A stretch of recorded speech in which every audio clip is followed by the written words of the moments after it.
Hey guys, Shareware.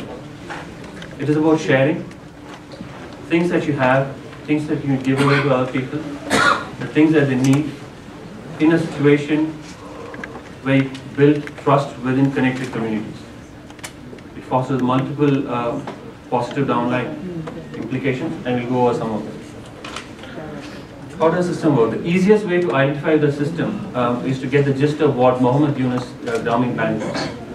He works with local communities in close connected systems that are very reliant on peer pressure and social pressure to do a lot of positive things.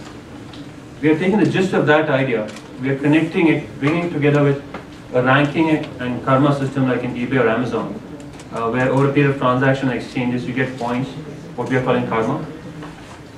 And we are overcoming the intrinsic safety and reliability issues that you see in other sharing reuse sites like Craigslist or freecycle.org, which I have used a lot and I found it very unreliable, and we cannot even trust the value of the goods or the person you're dealing with, because you could get mugged, you could have your stuff stolen, or you could be dealing with stolen goods again.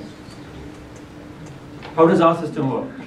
Any person can create a group, and he or she brings together other people in close, connected, real-life interaction situations, and builds a very small community, usually limited to about 10 people. These people interact, and thereby their real-world trust, which they have, is uploaded into the virtual world. So these karma points, or the points that they build through transactions and exchanges, effectively becomes a certain currency that they can exchange as trust over the internet. How does this work?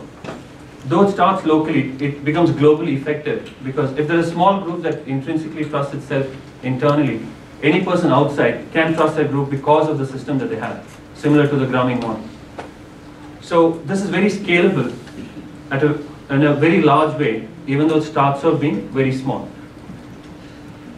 Of course, there's also the eco-friendly aspect of it, that you recycle and reuse a lot of stuff instead of spending a lot on things that you really don't need.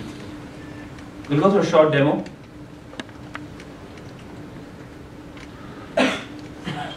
So the site itself is very simple, right? You come onto our portal and you can look for things that's available. So you can search for things like something as simple as a garden chair, or pick from popular products like this lawnmower. So Jesse James is actually renting this lawnmower, and it has been given out 10 times. I can ask for this. I can look at who Jesse is, just so I know what she does. And so the comments here are from people who have borrowed from Jesse, and her other products are also available. And everything has star ratings based on their own karma points, and everyone's grouped together into by geography or by interest and so on. And each group has a bunch of people, has a moderator, and it's really about building this community of trust rather than anything else. Thank you so much, Anita. We'll get back to the slides. We did a quick survey with a few people. Clearly, it was statistically insignificant to do a very large number. So we got choice scores from a few people, and the general consensus is they would use something like this if the platform was available. Can you go to the next one? Our business model is to get it's free for the end user, and what we bring on is a lot of people who trust each other and very strong community within that, which becomes a good place where you can commercial hire purchase, leasing, or equipment rental company can come and pitch their products. There's also the element of corporate social responsibility that a lot of people will buy into, and they will want to pay for it to use within their companies. Can you move to the next one? We had a lot of fun this weekend actually. We tried a lot of new technologies, things that we've never tried before. Google Go is Golang, is a very powerful new language that none of us have actually implemented anything in. App Engine similarly, we said we've used MySQL, so let's not do it again, let's do something new, and we started using Bigtable. And so almost anything we touched today was with the indication to learn. I just want to say thank you to everybody, organizers especially, all the partners. We had fun, and all my teammates also. Thank you so much.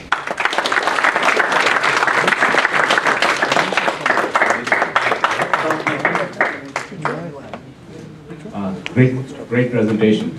Okay. So I think we're at a point where, as we start to see more and more presentations, the questions from the earlier presentation might apply to you as well. So some of the stuff that Shekhar and others have said, I'm assuming that you will do this better, do this on Facebook.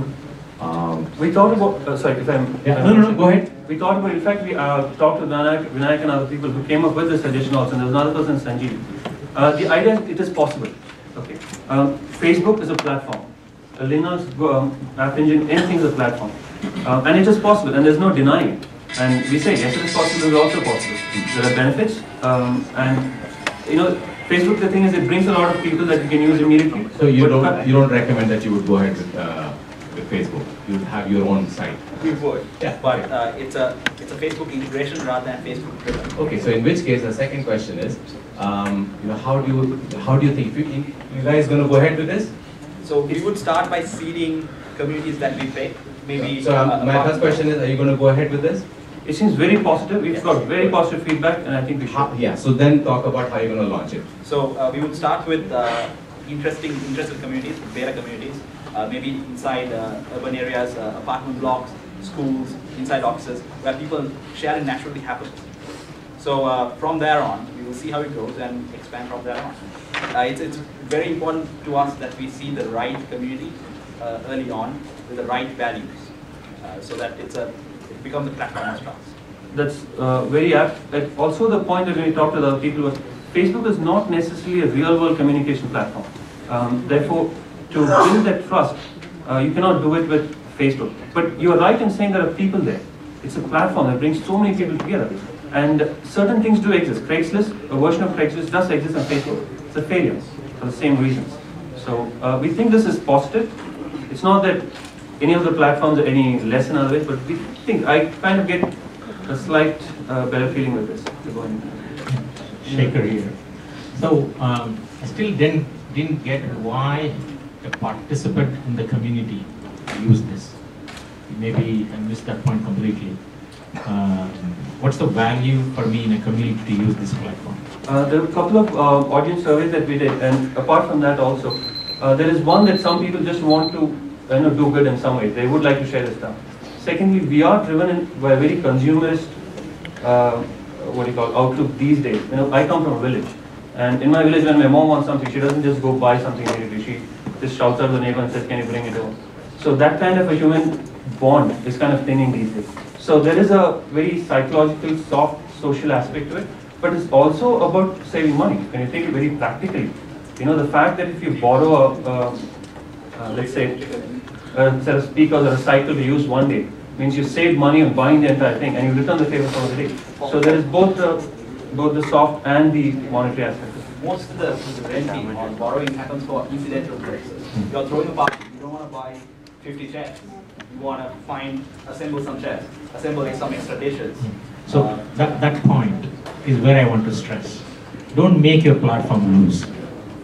Start with the money aspect. The money aspect, you were thinking, there are some natural compliments from commercial vendors to fit in. No. I'm saying, see, there are two people in that network. One is a borrower and one is the offerer. When the need is there, everybody shouts, say, I want this, I want this. Nobody has got a patience. I'm watching TV, who would go and offer my 50 chairs? Unless there is a little bit of human incentive. That part you have to crack first. Go to an apartment, interview, try it, apartment complex. Don't launch until you crack that part. Where on one side somebody is willing to offer, and somebody says, I want something. Could be a ride, could be, as I said, chairs, could be speakers, anything. And trust comes automatically because it's within the compound. So both together, if you crack it, then you have something here. One point, you plan to launch this in India or internationally, or where do you launch it? I think the first market will be very much India, because one, for the population, also for the urban migration that is there right now. The large numbers coming in, and like I said, most of us, I don't know about everybody, but quite a few of us at least come from rural backgrounds. And I think it makes way more sense, and I've lived abroad for a while. I know it's very relevant there too. Today, wherever I'm living in some place outside, most of my stuff I've got through people giving it to me when they left the place. So therefore, I found your demo pretty incongruous. You had a lawnmower there. I, for one, am not aware of anybody in India borrowing and offering land lawnmowers. Fair enough. So therefore, I think there's a disconnect between your intent Okay. and how you ought to implement it within the socio-economic and cultural context of India. We take that. Okay, your point is very valid. But at the same time, I think a part of why we did these particular images, they're very attractive. Even if you pick Jesse James, it's very attractive. If you picked a local photograph, I mean, something just found on the net, very Indian content, but badly taken. Yeah, it is like, when eBay first launched the the first holding, I remember distinctly, a Richmond Circle said, get rid of the old records in your attic. Get rid of the old Elvis Presley records in your attic. There are no attics at Amazon. I don't know how many folks have Elvis Presley records. But I totally accept that. Yes. There's no- people didn't understand the word record. Better. Cassette tape probably.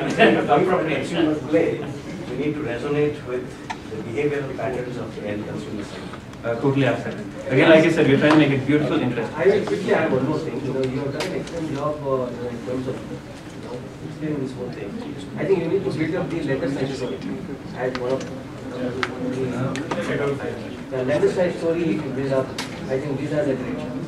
If you may just try to answer it quickly, there are sites like freecycle.org that I used to use very frequently and Craigslist where the supply is not limited.